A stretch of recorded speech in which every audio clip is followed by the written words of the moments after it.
Assalamualaikum warahmatullahi wabarakatuh.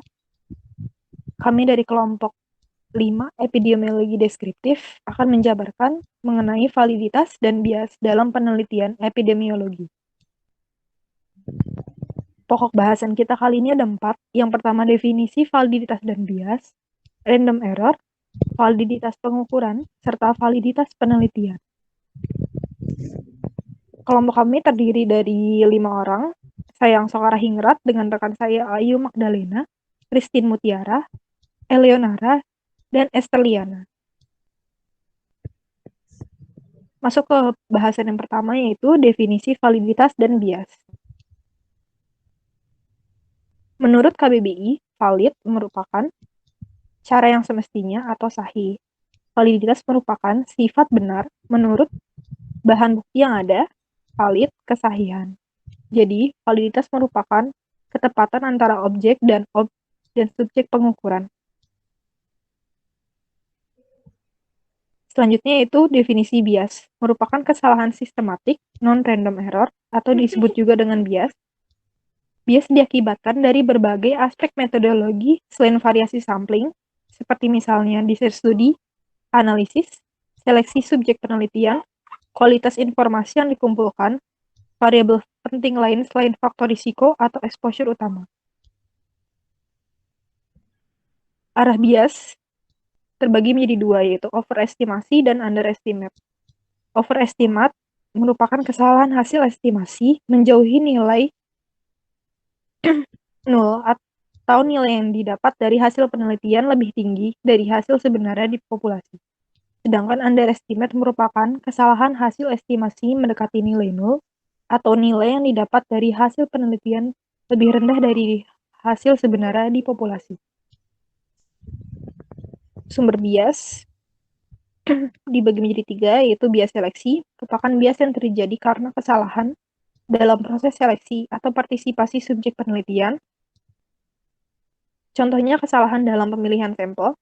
Selanjutnya ada bias informasi yang terjadi karena kesalahan proses pengumpulan data. Misalnya kesalahan pada saat pengukuran variabel menggunakan alat yang tidak dikalibrasi. Dan ada confounding, merupakan bias yang terjadi akibat tercampurnya efek pajanan utama dengan efek faktor risiko eksternal lainnya. Bias seleksi merupakan distorsi efek berkaitan dengan cara pemilihan subjek ke dalam populasi studi. Terdapat 3 karakteristik penting dari bias ini. Yang pertama, terjadi ketika menggunakan kriteria yang berbeda dalam prosedur seleksi subjek. Yang kedua, besar dan arahnya seringkali tidak dapat diperkirakan. Dan bias ini sekali terjadi tidak dapat dikendalikan dan hanya dapat dicegah. Jenis bias seleksi, di sini saya mengambil beberapa contoh. Yang pertama, self-selection bias merupakan kelompok subjek yang terpapar atau mendapat perlakuan diambil dari kelompok orang yang memang secara sadar memilih untuk terpapar atau mendapat perlakuan sebelum mereka terpilih ke dalam studi. Selanjutnya ada healthy worker effect, sering ditemukan pada riset epidemiologi kesehatan kerja. Bias ini terjadi karena membandingkan kelompok pekerja yang terpajan dengan pajanan akibat pekerjaan tertentu dengan kelompok yang tidak terpajan dari populasi umum atau populasi yang tidak bekerja atau populasi yang pekerjaannya berbeda. Selanjutnya ada selective loss to follow up, merupakan bias yang terjadi pada studi longitudinal karena subjek yang terpilih menghilang secara tidak proporsional selama periode follow-up. Dan inclusion atau exclusion bias, pada desain case control, inklusi dan eksklusi secara sistematik pada subjek penelitian yang memiliki penyakit lain atau dari yang diteliti yang diketahui berhubungan dengan pajanan dapat mengarah kepada bias jenis ini. Bias ini akan sangat bermasalah khususnya jika peneliti tidak dapat mengidentifikasi populasi asal dari kelompok kasus. Selanjutnya bias informasi atau bias observasi atau disebut juga dengan bias pengukuran, merupakan bias yang terjadi karena perbedaan sistematik dalam mutu dan cara pengumpulan data. Sumber bias informasi yang pertama berasal dari kesalahan pengukuran, yaitu recall bias atau bias mengingat kembali dari subjek penelitian yang terjadi karena kemampuan pasien mengingat informasi pajanan berbeda pada kelompok case dan kontrol. Yang kedua, bias pewawancara yang terjadi karena subjektivitas atau sugesti dari pewawancara dalam proses pengumpulan data. Dan Clifford-Hans effect, efek yang terjadi karena subjek mengubah respon agar sesuai dengan apa yang dianggap subjek menyenangkan peneliti atau pewawancara. Yang kedua yaitu kecenderungan kesalahan pengukuran pertama pada variabel berskala kontinu yang menghasilkan nilai ekstrim untuk bergeser ke nilai tengah pada pengukuran berikutnya. Yang ketiga itu penggunaan kelompok sebagai unit analisis pada penelitian yang dirancang untuk mengambil kesimpulan kausal tentang fenomena pada tingkat individu. Selanjutnya ada confounding. Suatu situasi ketika efek faktor risiko eksternal lainnya tercampur dengan efek dari pajanan atau faktor risiko utama, sehingga menimbulkan distorsi asosiasi antara pajanan dan penyakit yang ingin diteliti. Faktor-faktor luar yang bertanggung jawab dengan terjadi confounding kemudian disebut dengan confounder atau confounding variable. Ini ada diagramnya. Jadi confounding ini merupakan faktor eksternal atau di sini C yang akan mempengaruhi penyakit yang ingin diteliti dan memiliki hubungan dengan faktor risiko utama atau pajanan.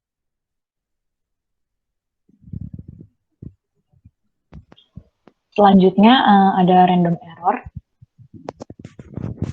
Nah, random error ini berasal dari pengaruh faktor-faktor yang tidak dapat diperkirakan atau diprediksi dan hanya bersifat sementara. Nah, kesalahan acak atau random error ini terjadi secara kebetulan atau tanpa disengaja dan bervariasi dari pengujian ke pengujian lainnya.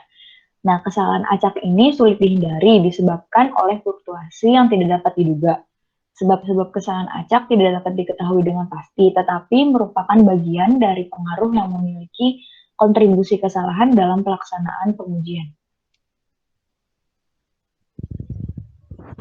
Nah, random error ini adalah komponen dari kesalahan total yang dalam perjalanan dari sejumlah pengukuran bervariasi dalam cara yang tak terduga.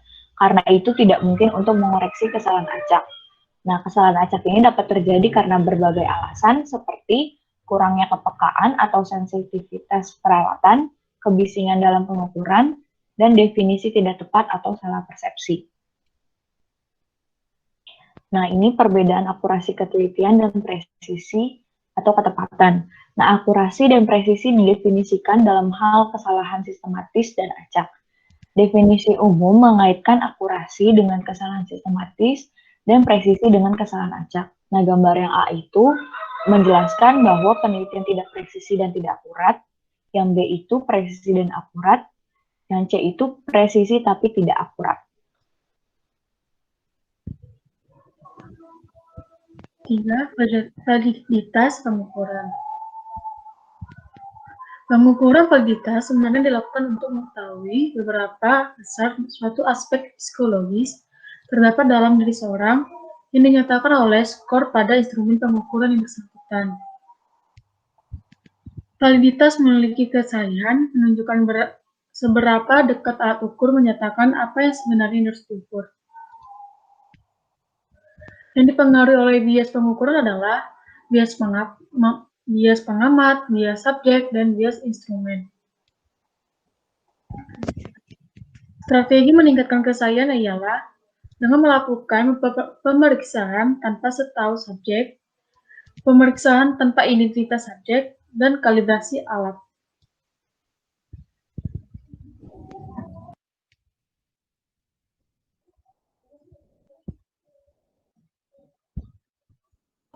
Selanjutnya itu adalah validitas penelitian. Next. Untuk pengertiannya itu untuk melakukan suatu penelitian dibutuhkan suatu instrumen.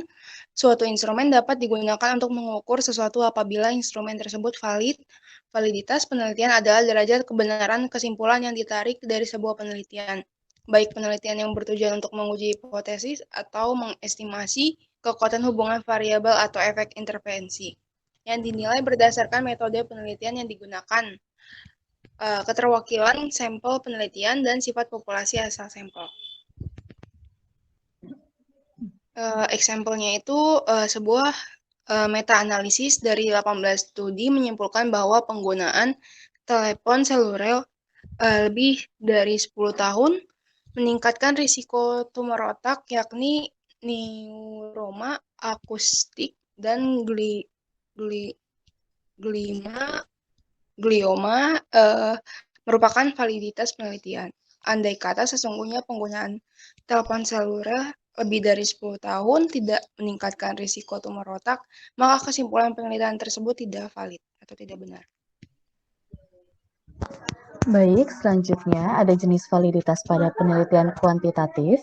Yang pertama ada validitas isi, yaitu fokus memberikan bukti pada elemen yang ada pada alat ukur dan diproses dengan analisis rasional. Validitas isi dinilai oleh ahli. Saat alat ukur diuraikan dengan detail, maka penilaian akan semakin mudah dilakukan. Yang kedua ada validitas konstruk, yaitu fokus pada sejauh mana alat ukur menunjukkan hasil pengukuran yang sesuai dengan definisinya. Definisi variabel harus jelas agar penilaian validitas konstruk mudah. Yang ketiga ada validitas kriteria, yaitu fokus untuk membandingkan instrumen yang telah dikembangkan dengan instrumen lain yang dianggap sebanding dengan apa yang akan dinilai oleh instrumen yang telah dikembangkan. Instrumen lain ini disebut sebagai kriteria. Selanjutnya ada jenis validitas dalam penelitian kualitatif. Yang pertama ada kredibilitas, yaitu suatu hal penting ketika mempertanyakan kualitas hasil suatu penelitian kualitatif. Dan yang kedua ada transferabilitas, yaitu digunakan untuk melihat generalisasi data dalam penelitian kualitatif. Baik, sekian presentasi dari kelompok kami. Kurang lebihnya mohon maaf. Wassalamualaikum warahmatullahi wabarakatuh.